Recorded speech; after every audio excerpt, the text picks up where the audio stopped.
पूर्व सांसद मोहम्मद शहाबुद्दीन के पुत्र ओसामा साहब का बेल अभी तक नहीं हुआ। तारीख पे तारीख पड़ते जा रहे हैं और बेल खारिज होते जा रहे हैं। आखिर कब होगा ओसामा का बेल और क्यों नहीं हो रहा है उनका बेल, ये एक बहुत बड़ा सवाल है। ऐसा कहा जाता है और समझा जाता है कि सरकार जिसकी होती है वो लोग चाहते हैं तो जल्द से जल्द बेल हो जाता है, और वो लोग नहीं चाहते हैं तो बेल रुकी की रुकी रह जाती है। मोहम्मद शहाबुद्दीन के पुत्र ओसामा साहब मामूली से जमीन के विवाद में जेल में हैं। अगर ये दफा किसी आम लोगों पे होती तो वो कब का छूट गया होता और अपने घर में सोया होता। लेकिन नींद हराम हो गई है ओसामा साहब की और उनकी मां हिना साहब की, क्योंकि बेटा इस कड़कती ठंड में जेल की हवा खा रहा है, वो भी पहली बार। आखिर ऐसा क्यों हो रहा है, ये एक बहुत बड़ा सवाल है उन लोगों के लिए जो ओसामा साहबवादी हैं और मोहम्मद शहाबुद्दीन के परिवार के चाहने वाले लोग हैं। आखिर ऐसा क्यों हो रहा है? सिवान में एक बेल तो मिल चुका है, लेकिन मोतिहारी से एक बेल नहीं मिला। उस बेल को आसानी से लिया जा सकता था। उनके वकील ने बताया कि जज का ये कहना है कि ये एक बहुत दबंग व्यक्ति के पुत्र हैं, जिसके चलते ये बेल नहीं दिया गया।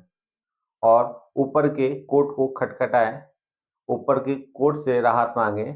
इस बात को लेकर स्थानीय कोर्ट ने बेल को रिजेक्ट कर दिया था। लेकिन सरकार, जिस सरकार की हम बात कर रहे हैं, उस सरकार में राजद भी है, जिस राजद को शहाबुद्दीन ने बनाने के लिए जी तोड़ मेहनत की थी और अपने आप को पूर्णतः समर्पित कर दिया था। जब तक जिंदा रहे तब तक वो एक ही पार्टी में रहे, लाख लोग उनके साथ सहयोग करते रहे, लेकिन पार्टी उन्होंने नहीं छोड़ी, लालू जी के साथ रहे।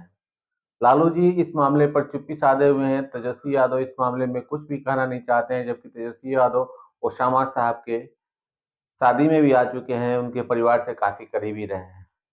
चुनाव का माहौल है और उस चुनाव में अगर ओसामा साहब को इतने लंबे समय तक जेल में, वो भी छोटी से अ, मामले को लेकर रखा जा रहा है, तो कहीं न कहीं राजनीति पुरजोर हो रही है और मुसलमानों को कहीं न कहीं उपेक्षित करने की कोशिश की जा रही है। ये बात मैं इसलिए कह रहा हूँ कि मुसलमान समुदाय आज भी हिना साहब और शहाबुद्दीन के परिवार को ही अपना नेता मानता है, और मुसलमान में 80% ऐसे लोग हैं जो उनके लिए कुछ भी कर गुजरने के लिए उतारू रहते हैं।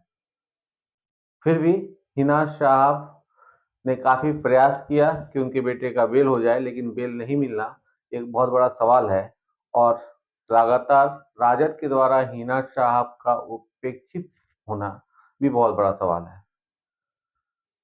तो ये क्यों हो रहा है और किस लिए हो रहा है, ये तो सरकार बताएगी, लेकिन बेल नहीं होना सरकार की बहुत ही बुरी मंशा है इस परिवार के लिए, जिस परिवार को लोग शहाबुद्दीन का परिवार कहते हैं और उनके चाहने वाले लोगों के लिए।